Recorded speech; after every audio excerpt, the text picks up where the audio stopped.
want to introduce the word dopamine into our conversation. Dopamine functions both as a neurotransmitter and a hormone, and it's very involved in what is called our reward system, which is why most people think, perhaps they will think of dopamine as being implicated in addiction. Addictive drugs tend to create huge bursts of dopamine and inhibit the body's natural rebalancing and reduction of it. But dopamine is not just about pleasure, it's also about anticipation. Addictive behaviors are driven by a dopamine surge that anticipates pleasure and focuses our attention such that we find the potential source of that pleasure supremely interesting.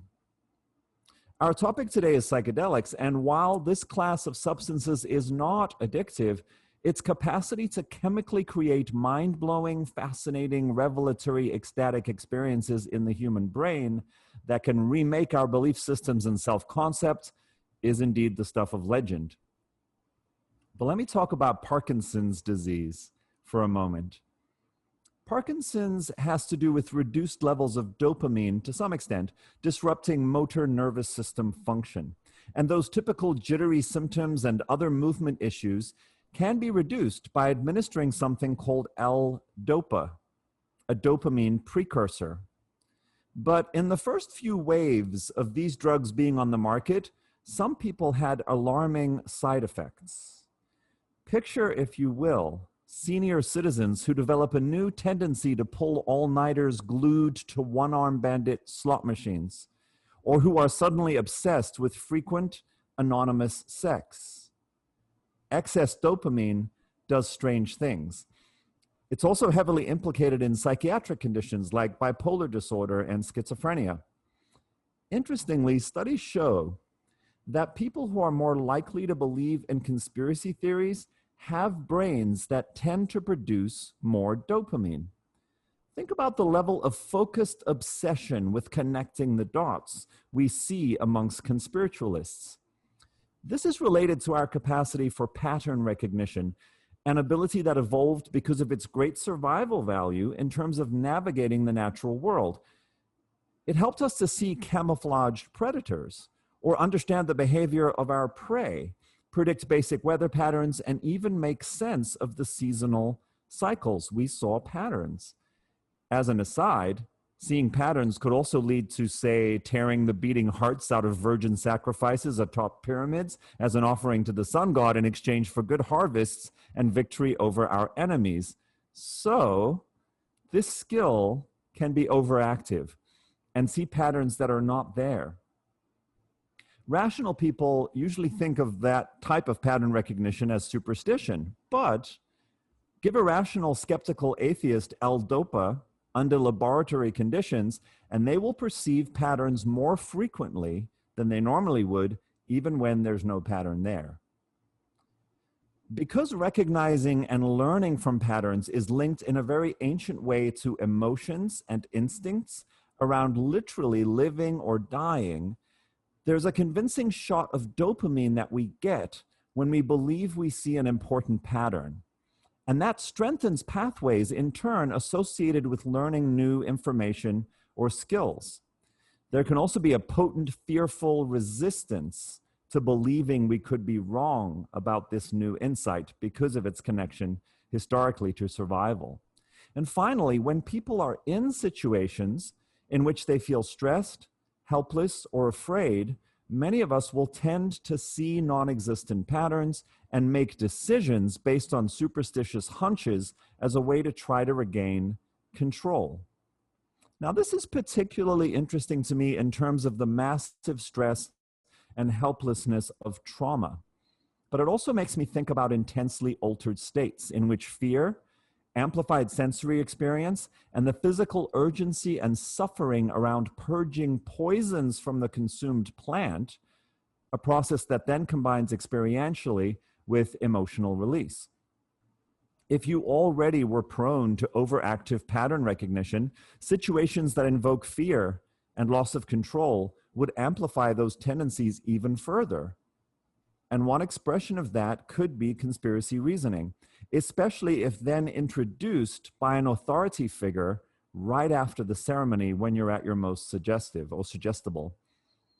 So my hypothesis is that when people already prone to what Michael Shermer calls patternicity take drugs that induce both fear and revelatory dopamine spikes, we may have a perfect storm that prepares the fertile ground of our brains for any number of belief systems, from the transcendental to the paranoid. I took LSD for the first time when I was 18. I'd been drawn to experiment with consciousness expansion by a fascination with American 60s counterculture, given that the 80s in South Africa were so similar. We had protests, a fight for civil rights and against the brutalities of apartheid, a military of white boys being drafted for a war in another country, as well as to maintain apartheid internally, and a vibrant, rebellious, artistic, and intellectual scene. I was especially drawn to spiritual claims of direct revelation via sacramental drugs that in some ways might validate the claims of Eastern philosophy and contemplative practices. There are too many stories here to tell, but I will say that over the next 10 years, I took LSD another 7 or 8 times, psilocybin mushrooms about 4 times, roughly the same for San Pedro cactus. I spent a wild 4 days in the Huichol Desert of south of Mexico City, harvesting and eating peyote cactus. I once participated in an ayahuasca ceremony, but I remain unconvinced that what we drank was really what they claimed or what they were selling. And of course, I've taken MDMA or ecstasy at least 20 times. It's a good one. Through that 10 years, I was meditating almost daily, practicing yoga several times a week. And for the latter half of that decade, I was in deep psychotherapy using the holotropic breathwork that Stan and Christina Groff developed as a way to mimic some of the aspects of psychedelic states. Now, there was a time in there in which I believed that the most healing thing I could have done for my family was to slip them some ecstasy before Christmas dinner, or that the world really would reach a different level of consciousness if we could just somehow dose the water supply with enough acid. I chased the revelation, constantly seeking the enlightened sacramental state that for some reason was hidden from everyday consciousness, but that I hoped I could become one with and bring into my everyday life. During my early LSD trips, I interpreted what I had experienced as evidence for the possibilities of universal mind, paranormal abilities, past lives, and time actually being an illusion. When I took ecstasy, mostly with a very wild girlfriend, I believed we were soulmates, primordial expressions of Shiva and Shakti who had been dancing together since the spiritual orgasm scientists called the Big Bang Shazammed us into physical form. On mushrooms, I felt the deep stomach cramps as my body reacted to the toxins as being a somatic manifestation of my internalized self-hatred and rage. I will suffer your presence no longer, I yelled, throwing up the negative energy of my past. On peyote, I saw visions of snakes and shamans wearing cloaks with the distinctive circular cactus patterns all over them. But I also lay there for an hour puking, as sick as I could ever remember being, and thinking to myself, stupid fucking white people trying to have a spiritual experience in the desert and just poisoning themselves. On one full moon mushroom trip alone in my apartment, I kept waiting for the magic. And all I got were visions of plastic Santa's elves draping the room in cheap tinsel and Christmas lights and laughing at me for taking my spiritual quest so seriously. It's like they were saying, it's all just neon flashing lights and plastic, buddy. I started to notice how many of my psychedelic friends were preoccupied with patterns, synchronicity, numerology, and reading the world around them as a set of signs from the universe, dictating everything from which breakfast cereal to buy, to what color shirt they should wear in the morning, to whether or not to go on that date. It seemed like a lot of anxiety and superstition to me, and the trips weren't helping them. They were making it worse. Over time, I came to see that I was kind of a big experience junkie, chasing the revelation, hoping that the next big breakthrough would be the one that changed everything. Now, don't get me wrong, plenty of good work happened, and plenty of fascinating and life-enriching perspective shifts, insights, and emotional catharsis really did shift my psyche in ways I'm grateful for. But it was also a radical type of escapism, a commitment to denying reality, a conviction that the deep knowing I had in my special altered states was a portal into absolute truth about the nature of reality, my ultimate and important destiny, and the final meaning of life itself. The concept I came to learn that helped me the most was spiritual bypass.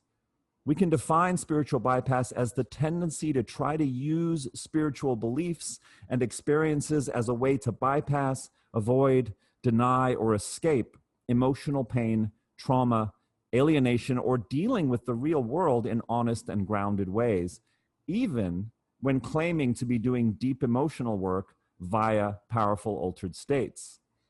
This type of spiritual bypass can also manifest as a psychedelic-fueled denial of science and insistence on supernatural or paranormal claims believed in by the kind of confident knowingness now described in neuroscience as the certainty bias, driven by the dopaminergic circuits activated when on drugs, being in love, bombed by a cult, love bombed by a cult, falling in love, or being indoctrinated into new beliefs.